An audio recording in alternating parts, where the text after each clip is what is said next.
بسم اللہ الرحمن الرحیم۔ شروع اللہ پاک کے بابرکت نام سے جو بڑا مہربان نہایت رحم کرنے والا ہے۔ ایم کے این سپیکس کے معزز خواتین و حضرات، السلام علیکم۔ محترم ناظرین گرامی، صدیوں پہلے ایک سلطنت کا بادشاہ بڑا ظالم تھا اور خود کو بہت عقل مند سمجھتا تھا۔ وہ اکثر اوقات سے عوام پر طرح طرح کے ٹیکس لگا دیتا تھا، مگر ان کی فلاح و بہبود پر کچھ توجہ نہ دیتا۔ رعایا اس بادشاہ سے تنگ آ چکے تھے اور خدا سے دعا کرتے تھے کہ کسی طرح اس سے نجات مل جائے۔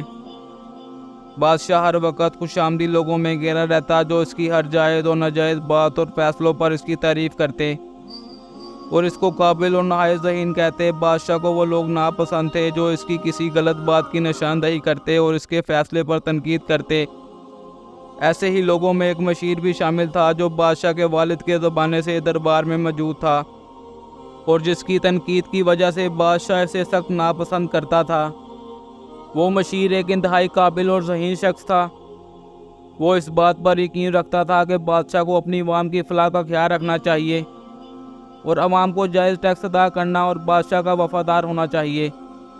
وہ بادشاہ کو گھیرے ہوئے خوش آمدیوں سے سخت بیزار تھا اور ان کو غلط مشورے دینے سے روکتا تھا۔ یہی وجہ تھی کہ وہ سب اسی موقع کی تلاش میں رہتے کہ اس مشیر کو بادشاہ کے سامنے ذلیل کر سکیں۔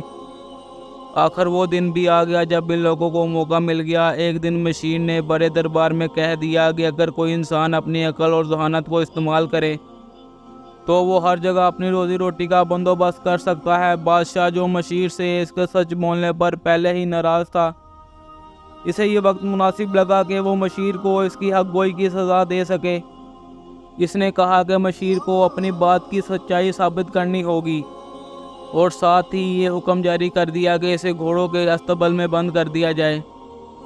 اسے کوئی تنخواہ نہیں ملے گی اور استبل سے باہر جانے کی بھی اجازت نہ ہوگی۔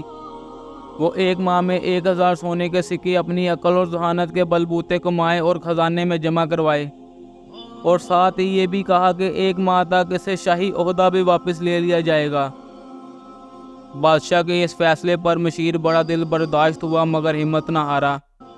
اس نے بادشاہ سے درخواست کی اور کہا کہ اسے اپنا وزنی کنڈا ساتھ لے جانے کی اجازت دی جائے، جو بادشاہ نے منظور کر لی۔ مشیر کو استبل میں بند کر دیا گیا۔ مشیر نے گھوڑوں کی خوراک کا وزن کرنا شروع کر دیا۔ پہلے تو استبل کے ملازمین نے خیال کیا کہ مشیر کا دماغ چلا گیا ہے، پھر بھی انہوں نے مشیر سے خوراک کے وزن کرنے کی وجہ پوچھی تو مشیر نے کہا کہ بادشاہ سلامت نے اس کی ڈیوٹی لگائی ہے کہ معلوم کیا جائے کہ گھوڑوں کو پوری خوراک دی جا رہی ہے یا نہیں۔ یہ سن کر استبل کے ملازمین پریشان ہو گئے کیونکہ وہ گھوڑوں کی خوراک کا ایک بڑا حصہ چوری کر کے بازار میں فروخت کر دیتے تھے۔ انہوں نے مشیر کی منت سماجت شروع کر دی اور کہا کہ بادشاہ کو کچھ نہ بتائیں، اس کے بدلے مشیر جو کہے وہ رقم ادا کرنے کو ہم تیار ہیں۔ اس طرح مشیر نے 1 ماہ میں سونے کے 1000 سکے ان سے حاصل کیے اور خزانے میں جمع کروا دیے۔ ادھر بادشاہ نے مشیر کی یہ بات ماننے سے انکار کر دیا کہ اس نے یہ رقم استبل سے کما کر خزانے میں جمع کروائی ہے، بلکہ الٹا مشیر پر الزام لگا دیا کہ اس نے یہ رقم باہر سے اکٹھی کر کے خزانے میں جمع کروائی ہے اور اس کی آنکھوں میں دھول جھونک رہا ہے۔ لہذا مشیر کو دریا پر ایک جھونپڑی میں بند کرنے کا حکم دے دیا گیا اور اسے کہا کہ اس دفعہ وہ 2000 سکے 1 ماہ میں سرکاری خزانے میں جمع کروائے، اور اگر وہ ایسے نہیں کرتا تو اس کی گردن اڑا دی جائے گی۔ مشیر کے پاس بادشاہ کی بات ماننے کے سوا کوئی چارہ نہ تھا۔ اس نے دوبارہ ایک بڑا ترازو ساتھ لے جانے کی اجازت مانگی جو منظور کر لی گئی۔ مشیر نے دریا پر اپنے ترازو سے پانی کا وزن کرنا شروع کر دیا۔ کشتی بانوں نے اس سے وجہ پوچھی تو مشیر نے ان کو بتایا کہ بادشاہ سلامت نے اس کی ڈیوٹی لگائی ہے کہ جو کشتی بان زیادہ سواریاں کشتی میں سوار کرتے ہیں اور اس طرح لوگوں کی جانوں کو خطرے میں ڈالتے ہیں، ان کے بارے میں آگاہ کرے تاکہ انہیں سخت سزا دی جائے۔ چونکہ تم سب زیادہ سواریاں اٹھاتے ہو اس لیے سزا کے لیے تیار رہنا۔ تمام کشتی بانی یہ جان کر فوراً مشیر سے معافی مانگنے لگے۔ معاملہ اس بات پر طے ہوا کہ وہ ماہ کے آخر تک 2000 سکے دیں گے اور آئندہ زیادہ سواریاں نہیں اٹھائیں گے۔ ماہ کے آخر تک کشتی بانوں نے 2000 سکے سوداگر کو ادا کر دیے جو اس نے خزانہ سرکار میں جمع کروا دیے۔ 2 ماہ کے بعد مشیر کو بادشاہ کے دربار میں پیش کیا گیا۔ مشیر اس دفعہ بہت خوش تھا۔ کہ اس نے اپنی عقل اور دانش سے بادشاہ کے 2000 سکے ادا کر دیے ہیں اور ضرور اس کو خوش ہو کر مشیر سے ترقی دے کر وزیر بنا دے گا۔ بادشاہ کو جب پتہ چلا کہ مشیر اس دفعہ پھر کامیاب ہو گیا ہے تو وہ دل ہی دل میں غصہ کرنے لگا کہ یہ مشیر اب اسے دربار میں شرمندہ کرنے پھر آ گیا ہے۔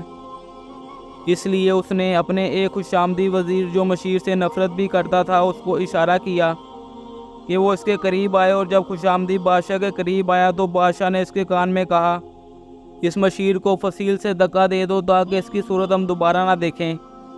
وزیر انتہائی خوش ہوا اور مشیر کو انعام دینے کا کہہ کر فصیل پر لے گیا۔ جب مشیر فصیل پر پہنچا تو اس نے وزیر سے کہا، میری عقل اور دانش مجھے دکھا رہی ہے کہ تم مجھے اس فصیل سے دھکا دینے والے ہو، لیکن ایک بات یاد رکھنا، جب کوئی بادشاہ اہل علم کو اپنے دربار سے یوں رسوا کر کے نکالتا ہے تب اس کی تاج کے دن گنے جا چکے ہوتے ہیں۔ وزیر نے مشیر کو بات ختم کرنے سے پہلے ہی فصیل سے دھکا دے دیا اور واپس چلا گیا۔ ٹھیک 7 دن بعد بادشاہ کی سلطنت پر اس کی طاقتور پڑوسی ملک نے حملہ کر دیا۔ بادشاہ دربار میں موجود تمام دانشوروں کو چن چن کر ختم کر چکا تھا، جو ہمیشہ اسے اپنی ذہانت سے طاقتور پڑوسی سے جنگ سے بچا لیا کرتے تھے۔ بادشاہ نے اپنے دربار میں خوش آمدی جمع کر لیے تھے، وہ اسے اس جنگ سے کیسے بچاتے؟ بادشاہ بری طرح جنگ ہارا اور جب پکڑا گیا تو پڑوسی ملک کے بادشاہ نے اسے اسی فصیل پر کھڑا کیا جہاں سے مشیر کو دھکا دیا تھا، بادشاہ کو نیچے دھکا دے دیا۔ محترم عزیز دوستو، اب تک کے لیے اتنا ہی۔ امید کرتا ہوں آپ سب کو آج کی یہ ویڈیو اچھی لگی ہوگی۔ مزید اچھی ویڈیوز دیکھنے کے لیے میرے چینل کو لائک، سبسکرائب اور بیل آئیکن کو پریس کرنا مت بھولیے گا۔ اس کے ساتھ ہی اجازت چاہوں گا۔ اللہ حافظ۔